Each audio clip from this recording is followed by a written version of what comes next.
It is a Mercedes-Benz SLC 300S.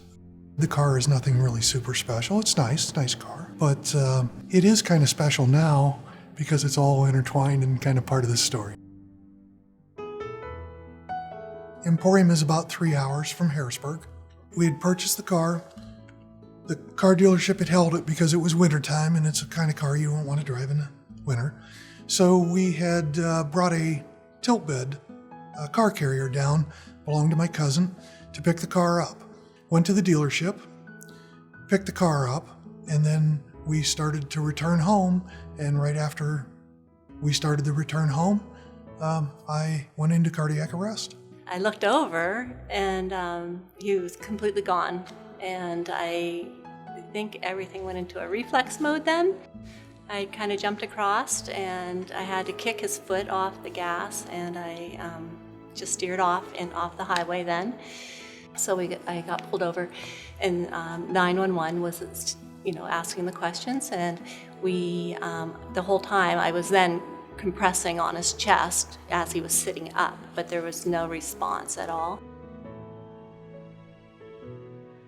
I got out, and the first car I flagged, they had probably gone maybe 40 yards up the highway and were taking time getting out of their vehicle, probably a little nervous what was going on. So I ran the 40 yards to say, please help me. Well, she was a nurse. She was able to ask the questions that I needed to know, where they were going to take them.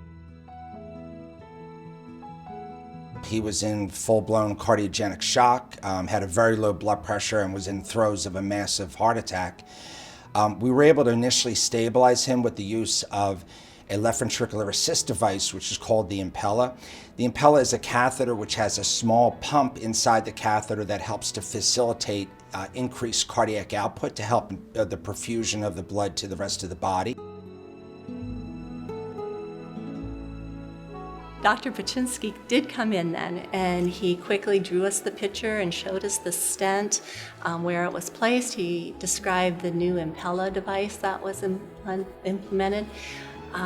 He was remarkable, and we all couldn't believe it. Yeah, everything turned in that moment when he came into the room to give us that news. We used various medications to try to improve the strength and the function of that main heart pumping chamber. We tried to use some medications to remove some excess fluid, because he was retaining extra fluid for at least that first week that he was in the hospital, and he made definite progress as time went on, and he got better. In general, if someone suffers a cardiac arrest outside the hospital, their survival rate is probably in the order of about 10 to 15% chance that they're going to survive. So Alan had a lot of people looking out for him. Not only does she flag down a nurse, first responders are just driving by. The fact that we came to get the car is coincidence. The fact that it happened 5 minutes from West Shore was extraordinary. That and the fact that we were down in Harrisburg, in our rural area up at home, if I would have had an incident like that, there would have been no hope. From every nurse that came in, every doctor that came in, it was excellent. And I think that took so much pressure from us. If we had been in our smaller local hospital, you might have been questioning, should we get somewhere else? Do we need to get somewhere else? And it was very clear that UPMC was the place to be for cardiac issues. So yeah, we felt very lucky. I have kind of a realistic outlook on life. If I died tomorrow, I would have no regrets. But there are a lot of things I'd like to do in my life. I feel probably better than I should. I don't know, I feel great.